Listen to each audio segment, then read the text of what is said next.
ক্ষমা চেয়ে নিচ্ছি। আমি অনুতপ্ত, দুঃখিত। যোগী আদিত্যনাথ যেভাবে মুসলমান সম্প্রদায়ের লোককে উল্টো করে টাঙিয়ে সিধা করার কথা বলেছিল, তার 24 ঘন্টার মধ্যে আমি বলেছিলাম, যোগী আদিত্যনাথজি, এটা ইউপি না, এটা বাংলার মুর্শিদাবাদ। মুর্শিদাবাদে আমরা বসবাস করি, আমরা কোনো সাম্প্রদায়িক রাজনীতি করিনি, কোনোদিন করব না। কিন্তু আপনি যদি মুর্শিদাবাদের মাটিতে দাঁড়িয়ে আমাদেরকে উল্টো করে টাঙিয়ে সিধা করতে চান, আমি হুমায়ুন কবির মাত্র 2 ঘন্টা সময় নেব।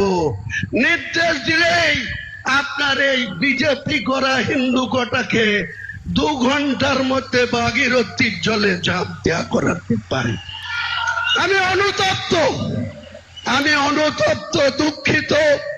আমি রাজ্যের মুখ্যমন্ত্রীর কথা রাখতে গিয়ে সেদিন এই হিন্দু ভাইদের মনে যে আঘাত পেয়েছিল, আমি তার জন্য আজকে প্রকাশ্য এই লক্ষ লক্ষ মানুষের সামনে ক্ষমা চেয়ে নিচ্ছি।